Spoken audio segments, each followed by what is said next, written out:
자, 이준석 대표는 본인의 이제 존재감을 키우기 위해서 주로 가장 센 사람을 골라서 저격하는 방법으로 본인의 정치적 입지를 키워왔다는 그런 비판도 받고 있는데, 자, 이준석 전 대표가 어떻게 얘기했는지 한번 들어보시겠습니다.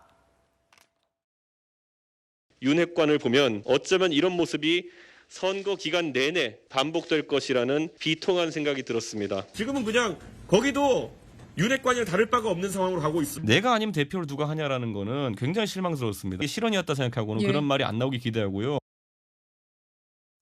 자, 장 변호사님, 네. 보면 뭐 제목은 저희가 1인자만 때리는 이준석 이렇게 달아봤는데, 자, 손학규 지금은 많이 관계가 회복됐다라고 본인은 주장을 하던데, 바른미래당 시절에 손학규 대표를 비판한 적이 있었고, 그다음에 또 2022년 대선 당시에는 윤석열 대통령을 비판하면서 윤핵관과 갈등을 빚었다가 당을 나갔다 다시 돌아오고 뭐 이런 일들이 있었고요. 지금은 또 이제 제3지대 통합 빅텐트 과정을 거치고 있는데, 이낙연 전 대표 쪽을 또 윤핵관에 비유하면서 굉장히 날선 비판을 하면서 이준석의 정치가 이런 것이냐라는 또 비판이 나오더라고요. 2019년도에 손학규 전 대표와 내홍을 겪을 때는 본인의 정치적 체급을 올리는 하나의 수단으로 사고했는지는 모르겠습니다. 그렇게 보여지는 측면도 있는데, 그 뒤로도 본인 또한 정치적 급수를 높여오지 않았습니까? 예. 그럼 이 단계에서 이낙연 전 대표와 대립각을 세우는 건 단순히 이낙연이라는 어떤 정치적 체급이 큰 정치인을 공격함으로써 내 체급을 반사적으로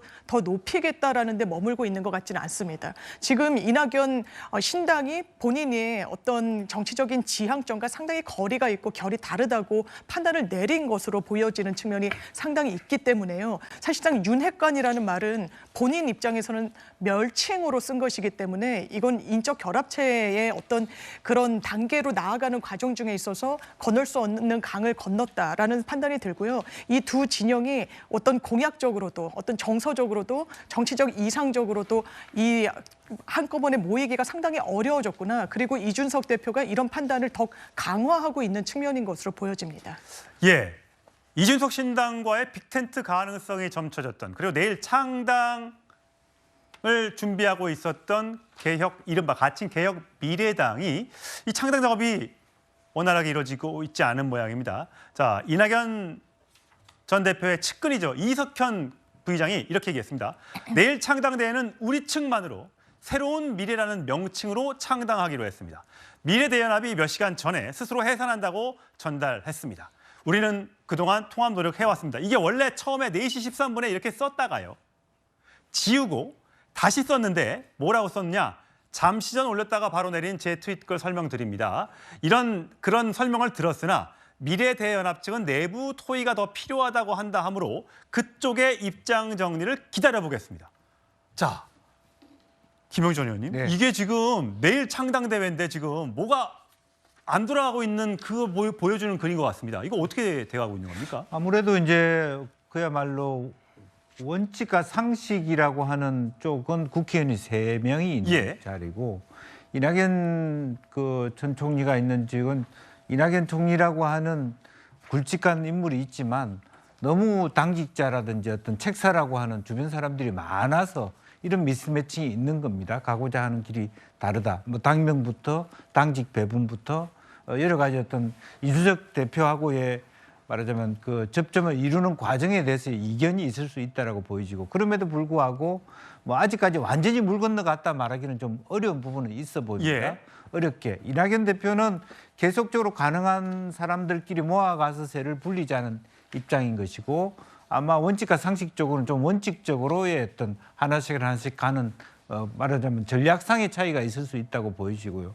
그럼에도 불구하고 설 전까지만 이 전체 과정을 말하자면 정의당으로부터 실제로 이준석 신당까지의 통합을 가는 데까지 가보자는 원칙이기 때문에 굳이 내일 이게 무산된다 하더라도 전체의 텐트를 설치하는 데 있어서의 큰 말하자면 아무 의미가 없이 소멸되거나 그렇게 보기는 아직 이르다, 그렇게 봐야 될 것 같습니다. 이게 사실 빅텐트 얘기를 했었잖아요, 서울변호사님. 그래서 다 함께 5개의 신당 세력이 한꺼번에 모여서 큰 텐트를 치자. 이준석 전 대표는 대표는 집을 짓자라는 얘기를 했었으니까. 근데 이렇게 중텐트마저도 잘 안 된다면 빅텐트 가능성은 아예 묘연한 거 아닙니까? 그렇다고 해서 갑자기 그 중텐트가 안 되고 저 원칙과 상식 쪽하고 이준석 신당하고 또 손을 잡는다고요. 또 이런 이합 집산이 혹시 가능할까요?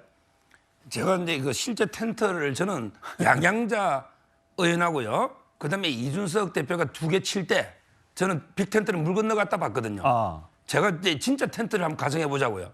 제가 앵커님께 2인용 텐트 하나, 그다음에 2인용 텐트 하나, 1인용 텐트 3개를 주고요. 이거를 이게 5인용으로 텐트 만들려면 만들 수 있습니까? 텐트를 이게 가위로 막 오려가지고 넓혀가 붙여서 또 이게 바느질 해가지고 얼마나 이게 거의 불가능합니다. 왜 그러냐면 가장 중요한 게 공약하고요. 그다음에 공천이에요. 공약이 안 맞잖아요. 공약이 어떻게 이낙연 당에서 65세 이상 어르신들 무임시를 폐지하자, 여성도 군대 가라, 이게 불가능하잖아요. 그다음에 공천, 비례 순번이 제일 중요하잖아요. 어떻게 정할 겁니까? 여론조사를 할 겁니까? 당원투표 할 겁니까? 따라서는 처음부터 이게 빅텐트는 어렵다고 봤는데 지금 이게 2인용 텐트 하나는 겨우 됐는데 나머지 2인용 텐트도 지금 이게 불가능한 상황이 아닌가. 저는 찢어진 이런 상황으로 보이기 때문에 전체 빅텐트는 아예 불가능하다 봐요. 예, 저희가 이낙연 신당 측을 취재를 해보니까 뭐 새로운 미래 쪽 지지자들이 당명이 이 개딸처럼 개미, 그러니까 개혁 미래당이니까 개미당, 이런 어감이 좀 안 좋지 않느냐, 뭐 이런 얘기를 했다는데 사실 그건 좀 핑계인 것 같고요. 뭔가 창당을 하루 앞두고 이런 불협화음이 나오고 있는 거에 이제 외부로 노출되고 언론 보도를 통해서 알려진 것만 하더라도 두 세력의 이 세력 규합이 쉽지 않구나. 그래서 빅텐트 가능성도 점점 물 건너가는 건 아니냐라는 아마 주장이 힘을 실을 수 있을 것 같습니다. 자, 계속해서 내일 창당 작업이니까 저희가 내일 한번 창당 선언이 제대로 이루어지는지, 또 거기에 혹시 한다면 이준석 대표가 참여하는지, 이런 모습도 제가 내일까지 계속해서 지켜보도록 하겠습니다.